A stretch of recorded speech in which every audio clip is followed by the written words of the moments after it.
নমস্কার, আমি প্রিয়াঙ্কা। সবুজ সাথী চ্যানেলে সবুজপ্রেমী সকল বন্ধুদের স্বাগত জানাই।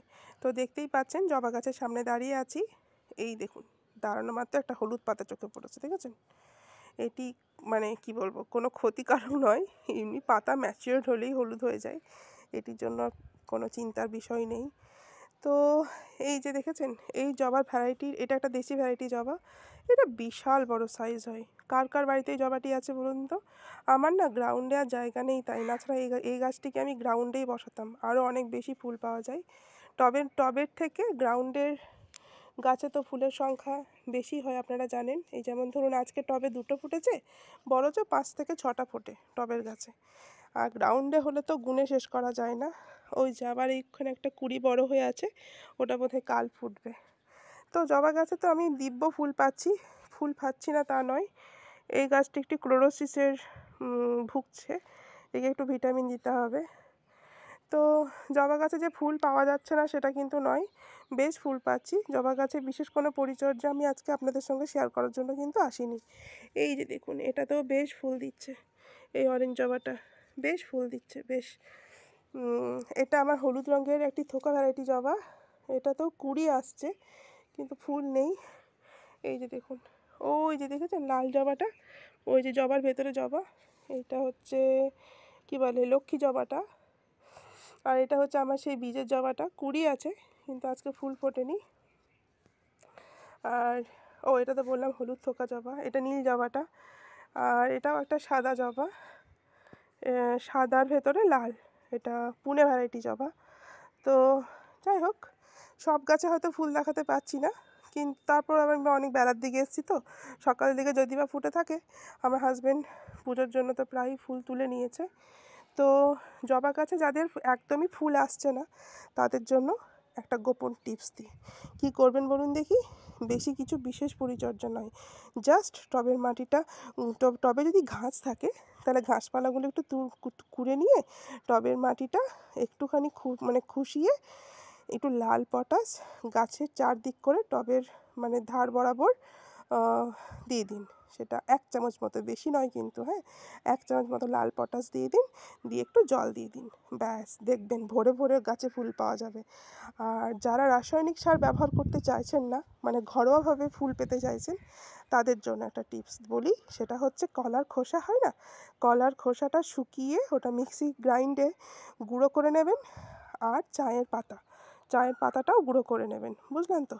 মিক্সিতে দিয়ে ওই 1 মুঠো কলার খোসা আর 1 মুঠো চায়ের পাতা গুঁড়ো, কলার খোসা গুঁড়ো আর চায়ের পাতা গুঁড়ো দুটোই 1 মুঠো করে নিয়ে 2 মুঠো করে 8 ইঞ্চি থেকে 10 ইঞ্চি সাইজের টবে, জবা গাছের টবে দিয়ে দেবেন।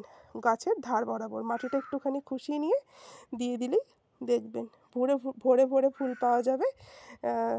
যারা ঘরোয়াভাবে জবা গাছ করেন তারা এইভাবে সামান্য পরিচর্যাতেই ফুল পাবেন। দেখছেন তো আমার লক্ষ্মী জবা গাছটাতে কত কুড়ি এসেছে। এইরকম সাধারণ পরিচর্যা করি না, গাছে ভরে ভরে ফুল পাওয়া যায়।